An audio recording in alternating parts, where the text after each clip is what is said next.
Checking in with the introduction and then first three chapters of An Inconvenient Indian, an account of the history of Native peoples in North America by Thomas King, a 2012 book, which hopefully I got the title right of.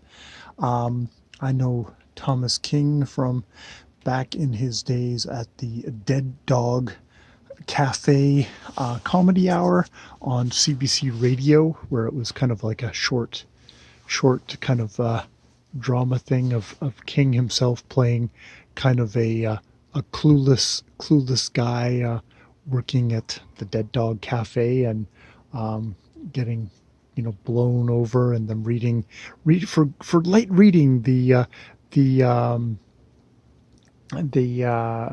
Royal Commission report on native on the native peoples, and it was just like it was light and funny and super biting back then, or not gently biting, but biting nevertheless back then.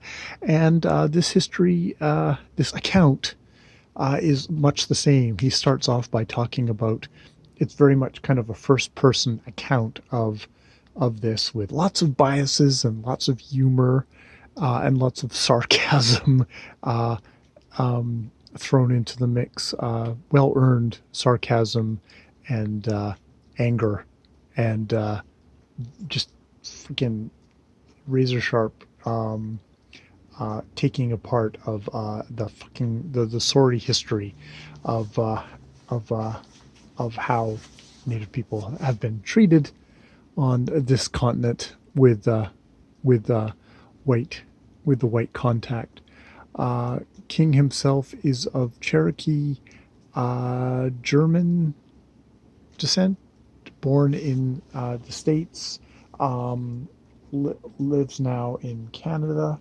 I believe is a Canadian citizen.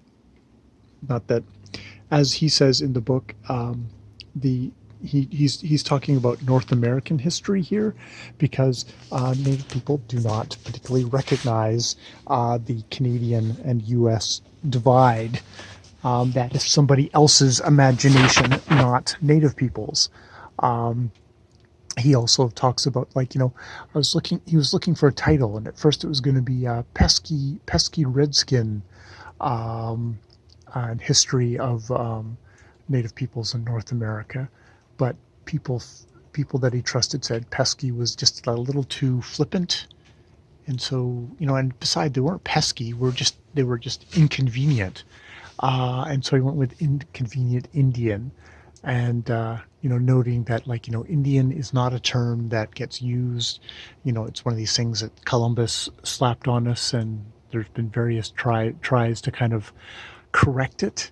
But there's also just the fact that a collective word for all the various nations, tribes of North America isn't particularly usable either. But he's sarcastically using Indian in this, even though noting that First Nations in Canada and Native American in the States, which both also have their problems, but it's a word that gets used, and we're not going to get too bogged down in that, even though words obviously count for a lot. It's like, and this isn't really a history, because as Ezra Pound, he says, I don't share as much, I don't share Ezra Pound's politics, but his view of history of it being something laid out, anonymized on a table with dates tacked on it, isn't actually a reflection of how we come to know history. We know history in ripples, in concentric circles. It's not something that's linear. It's not actually something that is linear, and indeed, this book is not. The first three chapters of this book are not linear, and I'm probably going to struggle in trying to encapsulate it all. I'm listening to it on audio, and it's one of these books that it's like, wow, it's really great, and things are zipping by, and I'm losing a whole ton of it as I go, because it's more in themes, in ripples, in things there that we get, things of oh, his wife, who's an English professor, says like, don't start with Columbus, and then he starts with Columbus. But then he says, but I wouldn't have to start with Columbus. I could start with this plaque in Idaho. Is Idaho somewhere in there, where it commemorates this horrible massacre of natives killing all these white people, and then he kind of delineates like all the massacres, like all the whites getting massacred. It's like, of course we don't. And there's a whole book about whites getting massacred. Of course, people don't really talk about all the natives getting massacred because there are some pretty damn good ones there. It's like this was, I think this one was like 300 or something, but there was like a massacre of native peoples of 800. We're not even talking about like the giant die off by disease and depopulation and all that stuff. I'm probably adding that. Um, but and then to go back to that plaque on the thing, it's like it's a very impressive plaque, except there's no actual proof that it actually happened. Indeed, the local newspapers at the time, which were not shy about tracking all the massacres of the horrible savages on the innocent settlers who are rampaging into these people's lands. There's no mention of it until much later, in which case there's just like, oh, a guy told me about it.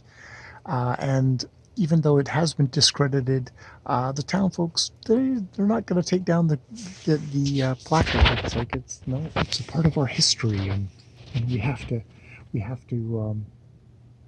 preserve our history. It basically boils down to we like our legends more than we like history.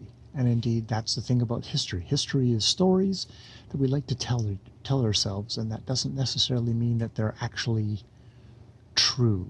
And we kind of go into stuff like how Custer's last stand. Um, the romantic image of Custer um, getting cut down by overwhelming forces is the story, is the guy who gets remembered, not the native leaders who were there who survived because they weren't dumbasses who made military blunder, but were killed later, off the scene, I guess, and stuff like that, or something like Louis Riel and what he was doing, and John A. Macdonald's insistent that he be executed for whatever for whatever crimes, or basically trying to defend the independent nation that they had tried to kind of put forward, but that Canada was not interested in, because they had purchased something that from the government, from the Hudson's Bay and from the British government, that they had never actually owned in the first place. But not that anyone actually thought that natives could actually own anything. We get that. We get a lot of stuff of like, well, how do we actually know native people? And it's like, he makes a point like, most people don't know native people. They just know what they see in the movies, or and stuff like that, and all the depictions there. And then interestingly enough, one of the probably the most famous natives of one point was Will Rogers, who, I didn't really think about this, but was a citizen of the Cherokee Nation. But strangely enough, in his long career, never played an Indian because he didn't look like one. Whereas another guy who did play an Indian was actually Sicilian. And that, noting that on the Hollywood Walk of Fame, there's like, I think there are two native people, which were far outnumbered by dogs and cartoon characters that had more stars on the Hollywood Walk of Fame, stuff like that.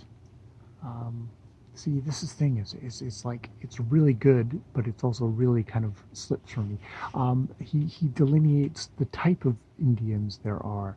There's the dead Indians, there's the live Indians, and then there's legal Indians. And the dead Indians is what would much prefer that North America would much prefer that Indians were all dead. There was the whole thing just at the time that like, oh, they're all dying out, they're all going to be dead soon. It's like, we're still around here, we're still living. I mean, yes, they were dying out because of horrible treatment and the policies of the time, as evidence in stuff like James Daschuk clearing the plains. Um, but they'd much prefer them to be dead Indians. There's live Indians who are very inconvenient and won't behave and won't be civilized and seem pissed off all the time. And then there's legal Indians, which are the Indians that actually get recognized by the Canadian and American governments. The Canadian government recognizing individual Native people, while the U.S. government recognized tribes and stuff like that, and then both governments enfranchising natives, which is a way of saying you're no longer a legal Indian, which means what are you in now? I mean, the implication is we're turning you into a white person who can vote and stuff like that and drink, and maybe not be under the control. And we have a note of Pierre Trudeau at floating the idea that all these kind of there shouldn't be a distinction, that we should just get rid of treaties and reserves and Native peoples, which immediately pissed off, not surprisingly, all Native people, because we don't like the Indian Act, but we sure the fuck don't want you to take away our land and our and all that stuff, and also give up basically all the freaking legal agreements you did enter into us with, that you still have not honored particularly, and where the fuck is our land and all that stuff. And just noting the whole thing of these Indian clubs of Germans and various other peoples around the world, dressing up as Native people, dressing up as Native people in cliched Native garb, and camping out in teepees and stuff like that. And King kind of actually really making the good points, oh no, you like dead Indians. This is the whole dead Indian. And if you ask them why are you doing this, it's oh, we're trying to preserve the dying culture of Native peoples. It's we're alive, but you're fetishizing the dead Indian, the dead Native, noble savage. And it actually really made me think about Earl Reed's Dune Country, which I read a while ago, which I was really enjoying, all talking about kind of the inhabitants of the Indiana Dunes area, all that, until I got to the last chapter, which was this romantic bullshit chapter about the dead Indian, the dead noble savage who had died out in this thing, and the mystery of it. Wasn't it so tragic? It's settlers came in, the U.S. government came in and fucking killed them all, or marched them off to reservations and did all this horrible bullshit, and then you have to come along and do the indignity of writing romantic bullshit about them, which totally ruined the book for me, which is fine. But it's the half of me thought it's oh, you should just chop out this chapter, but it's no, this chapter unfortunately really reflects the time, and unfortunately really reflects now still. You get I think something like Dance with Wolves and things earlier is the dead Indian, the period piece dead Indian kind of stuff. Yeah, it's going to be a tough book to kind of wrap my head around. I'm definitely not going to try and do a review of it on my main channel, because I'm doing it as an audiobook, and while it's great as an audiobook, interesting and really well read as an audiobook, I'm losing stuff rapidly. But just the stuff of and King talking about being authentic, what's an authentic Indian, and the North American white North American viewpoint is like, well, you should be wearing beads and headdress and all this stuff, or you shouldn't have a mustache. And him being told at various points, like, oh, you're not an authentic Indian because you've got a mustache, or because you're not wearing the beads, and like him actually do wearing that stuff at certain points, and just like feeling like, ah, fuck, was I just playing to the stereotype?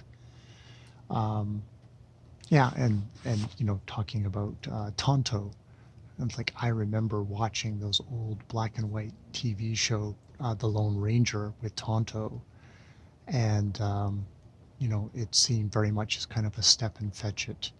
Uh, that's the kind of the term for like a kind of black, um, kind of good black man, being someone who's subservient and polite and stuff like that, and Tonto being the same thing in the native community, is just another way of kind of taming and subjugating native people, making it comfortable to the white dominant culture, as like, you're dying out, but you're going to do it with a smile, and to be a helper friend for the Lone Ranger.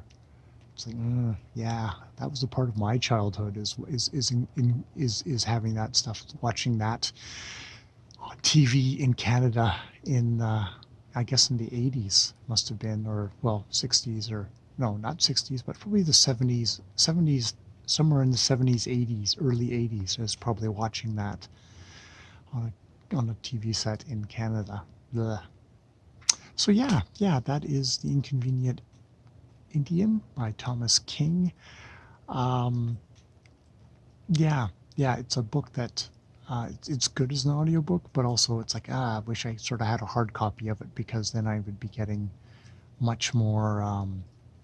I'd be collecting lots of little snippets to read out. Well, and then have to cull them down into a much smaller amount of snippets, for a review, which I'm not going to do. But I'm going to talk about it incessantly on this channel. So hooray, hooray! You get to hear me try and remember what I just listened to. It's very dense. That's the thing. It's very dense, and it's not like it's a story that I can kind of organize it around. But it's very good. It's very good. That's really insightful, Jay. All right, more videos later.